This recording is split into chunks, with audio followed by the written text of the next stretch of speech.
सत्ताय नमः।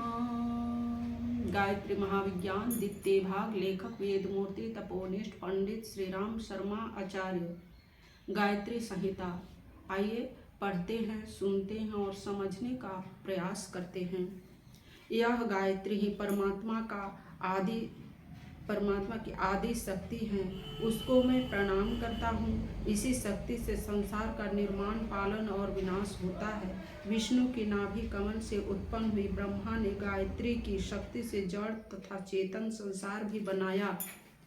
जिस प्रकार शिव के केशों से निकलने वाली गंगा ने परिवार सहित भागीरथ को पार कर दिया, उसी प्रकार संसार का पालन करने वाली गायत्री हृदय रूपी मानसरोवर में प्रकट होकर सपरिवार साधक को भवसागर से पार ले जाती है। वही गायत्री ज्ञान रूपी जल से परिपूर्ण गंगा है। उसी गंगा को मैं भक्ति से बार बार नमस्कार करता हूँ। ऋषि लोग वेद शास्त्र और समस्त ऋषि गायत्री को श्रद्धा से हृदय में धारण करते और उसकी स्तुति करते हैं। ह्रीं श्रीं क्लीं इन तीनों रूपों में से संसार का पालन करने वाली त्रिगुणात्मक गायत्री संसार में निरंतर प्रकाशित होती हैं। शास्त्रों की संपत्ति रूप वेदों की माता गायत्री ही मानी जाती हैं। निश्चय ये चारों ही वेद इस गायत्री से उत्पन्न हुई हैं। संसार में परमात्मा की जो सूक्ष्म और सात्विक ब्रह्म शक्ति विद्यमान है, वह ही गायत्री कही जाती है। प्राणियों के अंतःकरणों में देवी तत्वों का प्रादुर्भाव गायत्री के प्रभाव से ही होता है। गायत्री की उपासना करने से आत्मबल बढ़ता है। धीरे धीरे जन्म बंधन रहित परमात्मा की समीपता प्राप्त होती है। मन को वश में रखने वाली उस गायत्री के उपासक को उपासना के पश्चात पवित्रता, शांति और विवेक ये तीन आत्मिक लाभ प्राप्त होते हैं।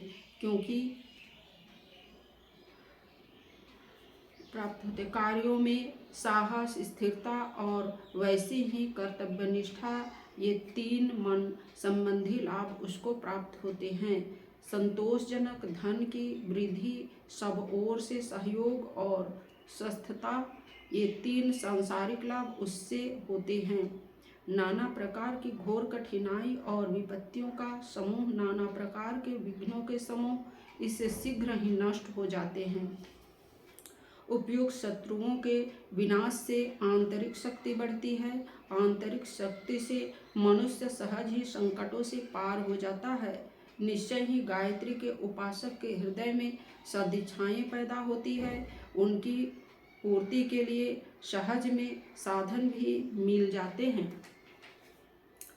प्रकार के दोष, भूलें और विघ्न विनाश प्राप्त हो जाते हैं। तब मनुष्य निर्भय होकर पूर्ण उन्नति के मार्ग पर चलता है। सर्वदा मार्ग पर चलने वाले ऐसे व्यक्ति के बाह्य और भीतरी दोनों उन्नति के द्वार खुल जाते हैं। इसलिए श्रद्धा से, निष्ठा से तथा स्वस्थ चित्त से प्रतिदिन निरंतर ठीक समय पर गायत्री की उपासना करनी चाहिए। जैसे दयालु, शक्तिशालिनी और बुद्धि युक्त माता प्रेम से अपने बालक का कल्याण ही करती है, उसी प्रकार भक्तों पर प्यार करने वाली गायत्री संसार की माता हैं। वह अपने भक्तों का सर्वदा कल्याण ही करती हैं। जिस प्रकार संसार में माता के प्रति भूले करता हुआ भी कोई बालक उस माता का शत्रु नहीं होता, उसी प्रकार गायत्री की उपासना करने में भूल करने पर भी कोई भक्त कभी भी विपरीत फल को नहीं प्राप्त होता। गायत्री के अक्षरों का गुंफन इस प्रकार हुआ है कि जिससे समस्त गुह्य ग्रंथियां जागृत हो जाती है। जागृत हुई ये सूक्ष्म यौगिक ग्रंथियां साधक के मन में निस्संदेह शीघ्र ही दिव्य शक्तियों को पैदा कर देती है। ये दिव्य शक्तियां मनुष्यों के लिए नाना प्रकार के मंगलमय सुंदर परिणामों को उत्पन्न करती है। आलस्य रहित होकर गायत्री मंत्र का शुद्ध ही उच्चारण करना चाहिए। जो ऐसा करने में असमर्थ हो, वह केवल प्रणव ओम सहित व्याहृतों का जाप करें। पहले प्रणव ओम का उच्चारण करना चाहिए, तत्पश्चात भूर्भुवः स्वः का यह पंचाक्षरी मंत्र ओम भूर्भुवः स्वः वेदज्ञ विद्वानों ने लघु गायत्री कहा है। शुद्ध वस्त्रों को धारण करके शुद्ध वायुमंडल में देह व मन को शुद्ध करके गायत्री की उपासना करनी चाहिए। किसी ब्रह्मनिष्ठ ब्राह्मण से गायत्री की दीक्षा लेकर तब विधि पूर्वक उपासना आरंभ करनी चाहिए। गायत्री उपासना को विद्वानों ने द्विजों के लिए अनिवार्य किसी भी दिन न छोड़ने योग्य नित्य कर्म बताया है। जो द्विज गायत्री की नित्य प्रति उपासना नहीं करते वे अपने कर्तव्य से च्युत हो जाते हैं, इसमें संशय नहीं। जन्म से तो सभी शूद्र होते हैं। तत्पश्चात मनुष्य गायत्री के सहित यज्ञोपवीत धारण करने से द्विज को प्राप्त होता है। पतितों को ऊंचता और पापियों को उनके पापों का विनाश, ये दोनों कार्य इन वेदों की माता गायत्री की अनंत कृपा से ही होती है। जो संध्या गायत्री से युक्त होती है वह ब्रह्मा संध्या कहलाती है। शास्त्रों ने उसका उपयोग सबसे श्रेष्ठ बताया है। आचमन, चोटी बांधना, प्राणायाम, अधर्म सन और न्यास, ये 5 कोष विद्वानों ने गायत्री संध्या की उपासना में स्वीकार किए हैं। सावधान चित्त से ध्यान पूर्वक गायत्री मंत्र को सात्विक प्रयोजन के लिए तुलसी की माला पर जपना चाहिए। प्रतिदिन कम से कम एक माला 108 मंत्रों का जप अवश्य ही करना चाहिए। ब्रह्म मुहूर्त में पूर्वाभिमुख होकर मेरुदंड को सीधा कर पद्मासन पर बैठकर संध्या वंदन करें।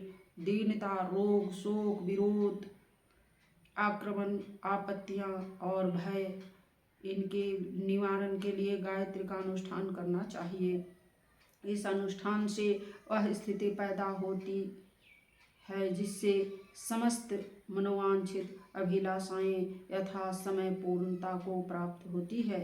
इस अनुष्ठान से साधकों को संसार में चमत्कार से पूर्ण अनेक प्रकार की गुप्त आध्यात्मिक शक्तियां प्राप्त होती है। विधि एवं ध्यान पूर्वक गायत्री के 1.25 लाख मंत्रों का जप करना ही अनुष्ठान कहलाता है। पंचमी, पूर्णमासी और एकादशी के दिन अनुष्ठान का आरंभ करना शुभ होता है। 2 महीने में अथवा 40 दिनों में बिना नागा किए तथा नित्य समान संख्याओं में जप करता हुआ उस अनुष्ठान को पूर्ण करें। प्रेम से सुंदर और ऊंचे आसन पर गायत्री की प्रतिमा स्थापित करके उसकी भली प्रकार प्रतिष्ठा करनी चाहिए। इस प्रकार से गायत्री की स्थापना करके तदंतर उसे नमस्कार करके दीपक, धूप, नवेद और चंदन तथा अक्षत, इन सबसे पूजन करे।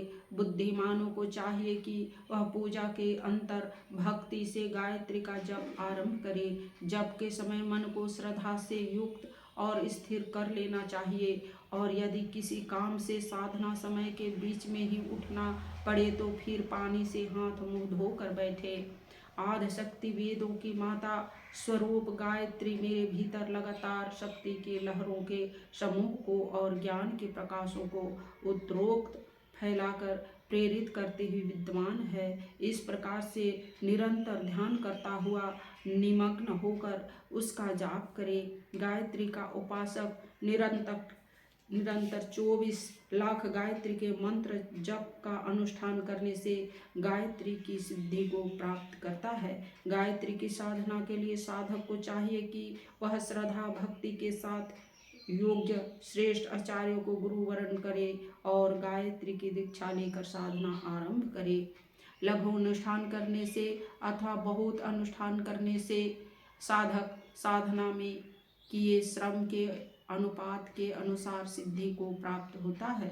सिद्ध हुआ अकेला ही गायत्री मंत्र संसार के समस्त मंत्रों द्वारा हो सकने वाले कार्यों को सिद्ध करने वाला माना गया है। अनुष्ठान के अंतर हवन करना चाहिए। तदंतर शक्ति के अनुसार दान और ब्रह्मभोज करना चाहिए। इस महामंत्र के अक्षर अक्षर और पद पद में रहस्य भरा हुआ है और अनंत उपदेशों का समूह इस महामंत्र में छिपा हुआ है। जो मनुष्य इन उपदेशों को मन में धारण करता है उसके दोनों लोग आनंद से व्याप्त हो जाता है। अनुष्ठान की समस्त पूजित सामग्री को कहीं पवित्र स्थान पर ही विसर्जित करना उचित है। अगर श्रेष्ठ एवं योग्य आचार्य न प्राप्त हो तो पवित्र नारियल को आचार्य भाव से वरण करके आसन पर स्थापित करें।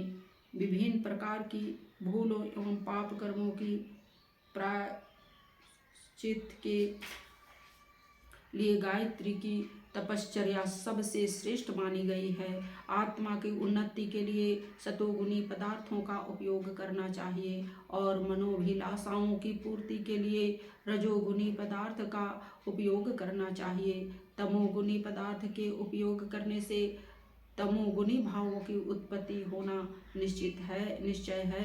माला, आसन, हवन सामग्री, पूजा के पदार्थ जिस तत्व की प्रधानता वाले लिए जाएंगे वे वैसे ही अपने गुण के अनुसार फल को देते हैं।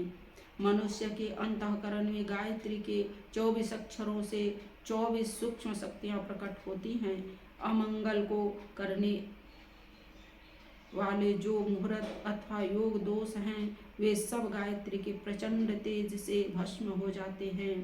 निश्चय ही ध्यान में रत चित्त के द्वारा इस जप को करने से धीरे धीरे षट चक्र जागृत हो जाते हैं। जब ये षट चक्र जागृत हो जाते हैं तब मनुष्य को इन चक्रों के द्वारा 6 सिद्धियां प्राप्त होती है। गायत्री मंत्र से विधि पूर्वक किया गया अग्निहोत्र सभी अवसरों पर विद्वानों ने शुभ माना है। जब कोई मनुष्य विभिन्न सूतक, रोग, शौच आदि अवस्थाओं में हो तब तक मौन मानसिक गायत्री जप करे। मनुष्य को चाहिए कि वह गायत्री साधना से प्राप्त हुई अपनी शक्ति को संचित रखे। बुद्धिमान मनुष्य कभी भी अपनी शक्तियों को छोटे कार्यों में खर्च नहीं करते। आत्मद्वार के अभिलाषी मनुष्य को प्राप्त हुई अपनी शक्ति का जहाँ तहाँ अनावश्यक प्रदर्शन नहीं करना चाहिए। आहार में, व्यवहार में और उसी प्रकार मस्तिष्क में भी बुद्धिमान साधक को सात्विक होना चाहिए। जो काम कर्तव्य कर्म से विपरीत हो वह कर्म बुद्धिमान साधक कभी नहीं करे। इस साधना के पीछे आदिकाल से लेकर अब तक के असंख्य मनस्वी साधकों का ध्यान बल शोभित है। थोड़ी ही श्रम साधना से जगत में ही साधक भगवती गायत्री माता की कृपा को प्राप्त कर लेता है। मनुष्य निश्चय पूर्वक प्राणायाम सहित गायत्री को जपता हुआ मन का अनुग्रह और इंद्रियों की संपत्ति को प्राप्त करता है। बुद्धिमान व्यक्ति मंत्र को चारों भागों में भी विभक्त करके तब रेचक, कुंभक, पूरक और बाह्य कुंभक को करे। जिस प्रकार धन पास में रखे रहने से ही कार्य सिद्धि नहीं हो जाता उसी प्रकार ये मूर्ख मनुष्य इस महासाधन से लाभ प्राप्त। जो साधक मंत्र शक्ति का दुरुपयोग करता है उसको वह शक्ति ही समूल नष्ट कर देती है। जो मनुष्य निरंतर साधना करने से साधकत्व को प्राप्त हो जाता है उस व्यक्ति को स्वप्नावस्था में दिव्य अनुभव होते हैं। संसार में सफल साधक नवीन और विचित्र प्रकार के विविध अनुभवों को साधना की सिद्धि के पश्चात प्राप्त करता है। बुद्धिमान पुरुष भिन्न कार्यों में गायत्री के सिद्ध हुए मंत्र का प्रयोग भिन्न भिन्न विधि से विवेक पूर्वक करता है। वेद में जो गायत्री 24 अक्षरों में गुथी हुई हैं विद्वान लोग इन 24 अक्षरों के गूंथने में बड़े बड़े रहस्यों को छिपा बतलाते हैं। यज्ञोपवीत का जो गुह्य से गुह्य रहस्य है वह सब विश्व माता गायत्री में अंतर्निहित है।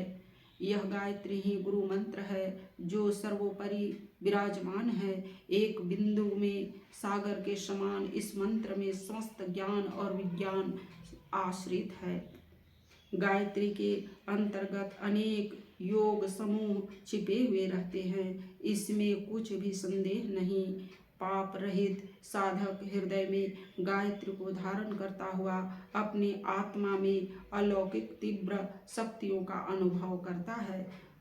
उसको थोड़े ही प्रयास से ऐसी ऐसी बातें विदित हो जाती है जिन बातों को सामान्य लोग जानने में समर्थ नहीं होते। उसके मन में इस प्रकार के अनुभव होते हैं जैसे अनुभव साधारण मनुष्य में कभी नहीं देखे जाते। ब्रह्म ज्ञान के प्रसाद को जो लोग दूसरों को भी बांटते हैं वे मनुष्य निश्चय ही अक्षय पुण्य को प्राप्त करते हैं।